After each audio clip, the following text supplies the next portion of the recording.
समग्र भारत में विश्व शांति ब्रह्मचर्य महायज्ञ आयोजन करती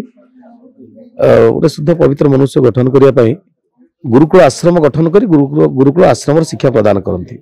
ये जगतसिंहपुर जिलार काठुआपाटन ग्राम जो मोर गुरुदेव जन्मग्रहण करते पिला बाल्य शिक्षा पाई एवं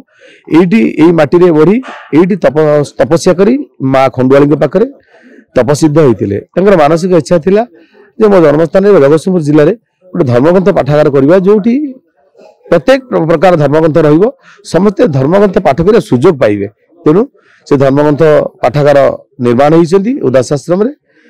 आसंता 19 तारिख रु 29 तारिख 11 दिवसीय कार्यक्रम रखा ये कार्यक्रम में विश्व शांति ब्रह्मचर्य महायज्ञ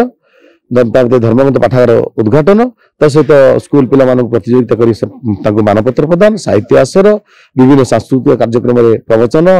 पाला गोटीपुर नृत्य संबलपुर नृत्य अनेक कार्यक्रम रखा प्रत्येक भक्त अन्नप्रसाद व्यवस्था रखा यज्ञ दर्शन सहित ये महान कार्य भाग नहीं समस्ते ये पाठागार आसी पाठ धर्मग्रंथ पाठ करते यही आमर मुख्य उद्देश्य। विश्व शांति ब्रह्मचर्य महायज्ञ आयोजन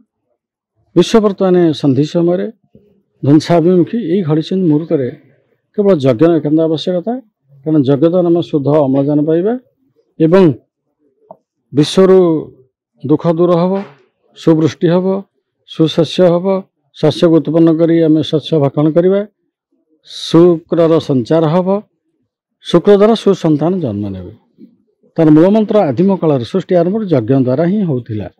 एवं यज्ञ निष्काम यज्ञ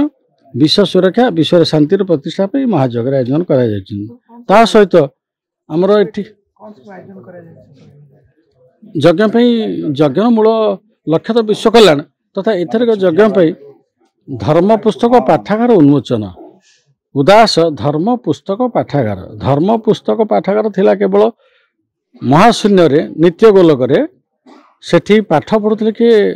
उदास विद्यालय था उदास शब्द अर्थ जी कहार दास नुहति जी निर्गुण ब्रह्म समस्ते तांकर दास से होते उदास विद्यालय रे त्रिशक्ति ब्रह्मा विष्णु महेश्वर पाठ पढ़ुले तीनोटी शून्य पढ़ुले गुरु ब्रह्मा गुरु विष्णु गुरुदेव महेश्वर ये तीन शून्य पढ़ी सारा पर त्रिशक्ति को दायित्व देले प्रभु तुम्हें सृष्टिकर्ता गुरु ब्रह्मा तुम्हें पालनकर्ता गुरु विष्णु तुम्हें संहारकर्ता गुरुदेव महेश्वर आमर कार्य कौन पचारे ब्रह्मा विष्णु महेश्वर ना तुम्हें किसी समय ध्यानस्थ हो आदिशक्ति आदेश है किसी समय ध्यानस्थ पर आखि खोल देखिले गुरु साक्षात गुरु को साक्षात कले गुरु साक्षात परम ब्रह्म तस्मै श्री गुरवे नमः गुरु कहले निर्गुण निराकार अणचिन्न अनाकार नष्ट शून्य निकटस्थ जन्मशून्य मृत्युहीन त्रिपुर बिहारी कोटि सूर्य सम ज्योतिर्मय कोटि चंद्र सम शीतल से होते गुरु से ब्रह्मा विष्णु महेश्वर पिता 33 कोटी देवादेव पिता सृष्टिर समस्त जीव जगत पिता एवं तांकर विद्या हूँ महाविद्या जो विद्या को ब्रह्मा विष्णु महेश्वर पाठ पढ़ी उदास विद्यालय महाशून्य काठुआपाटना मोर जन्मस्थान काठुआपाटन धर्म पुस्तक पाठागार ना आम धर्म भाव धीरे धीरे कमी आसूँ आम मनोभाव कमी आसा जागृत करवा भागवत टुंगी कुआड़े लिभि आसले पुनरुद्धार करवा एवं निज भितर चेतना जागृत करवा अनेक भक्त माने वयस्क भक्त माने